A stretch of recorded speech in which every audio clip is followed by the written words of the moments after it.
بسم اللہ الرحمن الرحیم۔ آج کی ویڈیو دینی مدارس کے طلباء اور منتظمین کے لیے ہے۔ دینی مدارس کا نظام پاکستان میں بڑا مستحکم ہے، بڑا اس کا نیٹ ورک پھیلا ہوا ہے۔ پاکستان، بھارت اور بنگلہ دیش سمیت ہمارے یہ بر صغیر کے علاقے اور جنوبی ایشیا پورے میں دینی مدارس کا پرائیویٹلی ایک بہت بڑا سٹرکچر ہے، اور موسٹلی یہ دینی مدارس پرائیویٹلی ہی آپریٹ کرتے ہیں۔ یہ سرکاری تحویل میں بہت کم ہیں، چند ایک ہوتے ہیں۔ ہمارے ملک میں بھی ایسا ہے، اور تقریباً 16,000 کے قریب مدارس رجسٹرڈ ہیں اس وقت ہمارے پاکستان میں، جن میں لاکھوں طلباء زیر تعلیم ہیں۔ یہ مختلف درجوں کے ہیں، حفظ کے، ناظرہ کے، دینی تعلیم کے، درس نظامی اور اعلیٰ تعلیم، تخصص، اسپیشلائزیشن، مختلف کورسز میں ہر طرح کے مدارس کا، مختلف مسالک، مختلف مکاتب فکر کے اور مختلف تنظیموں کے، دینی جماعتوں کے اپنے اپنے مدارس ہیں، تربیتی مراکز ہیں۔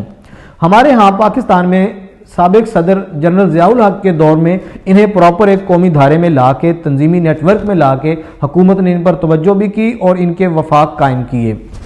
جیسے ہمارے ہاں یونیورسٹیز اور کالجز کی تعلیم کے لیے، ہائر ایجوکیشن کے لیے ہائر ایجوکیشن کمیشن ہے، وفاقی وزارت تعلیم انہیں دیکھتی ہے اور ان کی امتحانی سارا ان کا نظام اور ان کا تعلیمی نظام، تدریسی نظام، نصاب، ہر چیز حکومت دیکھتی ہے۔ مدارس کے لیے بھی اسی طرح سے حکومت کی توجہ اب کچھ بڑی ہے۔ اس کا ایک سابق پس منظر بھی ہے، میں اس ویڈیو میں اس کو ڈسکس نہیں کرنا چاہتا، اس کے لیے کوئی الگ سے بات کریں گے۔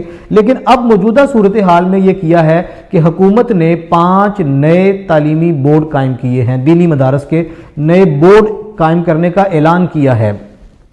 پہلے بھی 5 بورڈ کام کر رہے تھے، جن میں وفاق المدارس، تنظیم المدارس اور وفاق المدارس العربیہ، سلفیہ، اہل تشیع کے مختلف مسالک کے 5 بورڈز تھے، موجود تھے، کام کر رہے تھے، اور دینی مدارس اپنے آپ کو ان بورڈز میں رجسٹر کرواتے تھے، ان سے الحاق کرتے تھے۔ اب موجودہ حکومت نے وفاقی وزیر تعلیم شفقت محمود صاحب اور وفاقی وزیر مذہبی امور نور الحق قادری صاحب، ان 2 وزارتوں نے خاص طور پہ دلچسپی لے کر اس پہ کام کیا ہے اور 5 نئے تعلیمی بورڈز کو الحاق کیا ہے، مطلب ان کا رجسٹرڈ کیا ہے، ان کا اعلان کیا ہے۔ یہ کون کون سے ہیں؟ ان میں سب سے پہلے تو میں ذکر کروں گا نظام المدارس۔ یہ پاکستان کی تقریباً مذہبی جماعتوں میں سب سے بڑی نمائندہ جماعت تحریک منہاج القرآن، ان کا بہت بڑا نیٹ ورک ہے، انہیں بھی تعلیمی بورڈ کا، دینی تعلیمی بورڈ کا درجہ دیا گیا ہے نظام المدارس کے نام سے۔ دوسرا ہے جی اتحاد المدارس العربیہ، اتحاد المدارس الاسلامیہ، وفاق المدارس الاسلامیہ الرضویہ۔ یہ صاحبزادہ حامد رضا صاحب جو پنجاب قرآن بورڈ کے چیئرمین ہیں اور فیصل آباد کی سرزمین سے محدث اعظم کے یہ لخت جگر بھی کہے جا سکتے ہیں، ان کے پوتے ہیں، بڑا نام ہے ان کا بریلوی مکتبہ فکر میں ان کو یہ سند دی گئی ہے، یہ رجسٹر کیا گیا ہے۔ اس کے بعد ہے مجمع المدارس تعلیم والحکمہ، یہ اہل تشیع مکتبہ فکر کا، فقہ جعفریہ کے۔ اسی طرح دیوبند کے لیے بھی اتحاد المدارس الاسلامیہ کے نام سے۔ تو یہ جو 5 نئے بورڈ قائم کیے گئے ہیں، میں نے جیسے عرض کیا اس سے پہلے بھی 5 موجود تھے، وہ بھی تمام مسالک کے الگ الگ تھے۔ اب ان پر مختلف تحفظات بھی سامنے آ رہے ہیں، مختلف تحسینات، یعنی ان کی تعریف بھی کی جا رہی ہے۔ تحفظات کیا کیا ہیں؟ سب سے پہلا سیاسی تحفظ تو مولانا فضل الرحمان کا سامنے آیا ہے۔ انہوں نے اختلاف کیا ہے کہ یہ حکومت سیاسی طور پہ افراتفری پھیلانا چاہ رہی ہے، تقسیم در تقسیم کے عمل کا آغاز کیا ہے۔ حکومت نے بلا وجہ 5 نئے تعلیمی بورڈ جاری کر دیے ہیں، رجسٹرڈ کر لیے ہیں دینی مدرسوں کے۔ دوسرا جناب لاہور سے ہی تعلق رکھنے والے ایک بڑے عالم دین، ان کا بھی بڑا نام ہے، بڑی ان کی فالوئنگ ہے، ڈاکٹر اشرف آصف جلالی۔ ان کا یہ بریلوی مکتبہ فکر کے اندر رہتے ہوئے اختلاف سامنے آیا ہے۔ انہوں نے کہا جی کہ ہم کسی بورڈ کو نہیں مانتے، نظام المدارس کو نہیں مانتے، اتحاد المدارس کو نہیں مانتے، ہمارے پاس تنظیم المدارس کے نام سے پہلے ہی بورڈ ہے، ہمارے مدارس وہیں رجسٹرڈ ہوں گے۔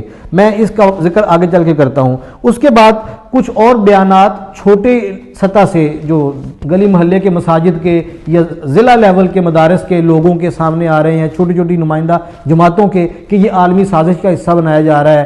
ایک پاکستان کافی عرصہ سے جو کوشش کر رہا ہے عالمی سطح پر اپنا امیج بلڈ کرنے کی کہ ہم تعلیمی اداروں کو، دینی اداروں کو اپنے کنٹرول میں کر رہے ہیں، علماء اور ان مدارس کے طلباء یہ پراپر چینل میں آ جائیں گے، یہ اس سازش کا حصہ ہے۔ یہ ایک فتنہ ہے جس کو پروموٹ کیا جا رہا ہے۔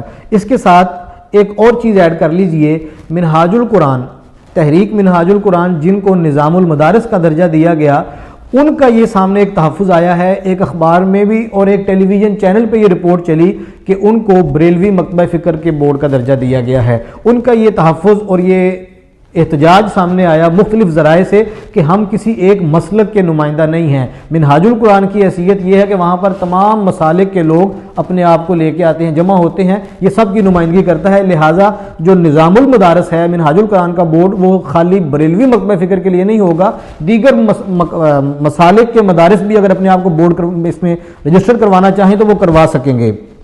یہ ایک الگ بحث ہے، لیکن میں اس پہ یہ عرض کرنا چاہوں گا کہ یہ 40 سال کے بعد قدم اٹھایا گیا ہے۔ گزشتہ 40 سال سے حکومت پاکستان کے زیر اہتمام 5 بورڈ چل رہے تھے اور کچھ مذہبی شخصیات کی اجارہ داری تھی، کچھ مکاتب فکر کے علماء کی، کچھ جماعتوں کی اجارہ داری تھی۔ اب مزید 5 بورڈ جو ایڈ ہوئے ہیں، دراصل یہ ایک جمود ہے جسے توڑ دیا گیا ہے، ایک نیا دروازہ کھولا گیا ہے۔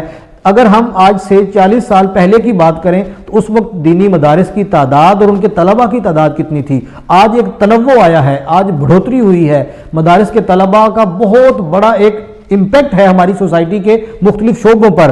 تو یہ 5 مزید بورڈز کا ایڈ کرنا، جمع کرنا کوئی بری بات نہیں ہے، اس میں کوئی مذائقہ نہیں ہے۔ رہی بات اختلافات کی، تو مسلکی اور فقہی اختلافات کو دیکھتے ہوئے ہی 5 الگ الگ بورڈز بنائے گئے ہیں، ان میں اضافہ کیا گیا ہے۔ اب ان کے اندر اپنے ہی لوگوں کا اختلاف سامنے آنا وہ بورڈ کی وجہ سے نہیں ہے، اس کی وجوہات کوئی اور ہو سکتی ہیں۔ یہ ہمارا ایک مجموعی طور پہ اجتماعی مزاج بھی ہے کہ ہر چیز میں ہم نے تنقید بھی کرنی ہوتی ہے اور اس میں اپنا موقف بھی سامنے لانا ہوتا ہے، جسے میں ذاتی طور پہ برا نہیں سمجھتا۔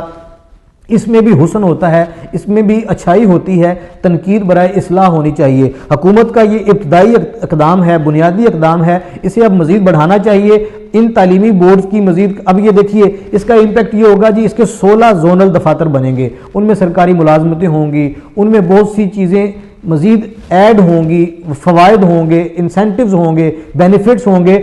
دراصل یہ الٹیمیٹلی فائدہ ہوگا دینی مدارس میں تعلیم حاصل کرنے والے طلباء کا، ان کا مستقبل چمکے گا، ان کے لیے نئی راہیں کھلیں گی، اساتذہ کو بہت سے اس میں اعتماد حاصل ہوں گے، کانفیڈنس آئے گا، ان کا ربط بڑھے گا، ان کا ایک تعلق زیادہ پختہ ہوگا، وہ قومی دھارے میں شامل ہوں گے۔ یہ ایک ایسا طبقہ ہے جسے یکسر نظر انداز کیا گیا تھا، اس پہ تھوڑی بہت توجہ دینی جماعتوں اور دینی لوگوں کی اپنی ہی تھی۔ حکومت نے اب اس پر توجہ کر کے موجودہ وفاقی وزارت تعلیم اور وزارت مذہبی امور نے، ان دونوں وزارتوں نے اس پہ فوکس کر کے میں سمجھتا ہوں ایک خوش آئند قدم اٹھایا ہے۔ اس کی مزید جزیات بھی ڈسکس ہونی چاہیے، تفصیلات بھی سامنے آنی چاہیے، اور اس میں بہت زیادہ اضافے کی گنجائش ابھی بھی موجود ہے۔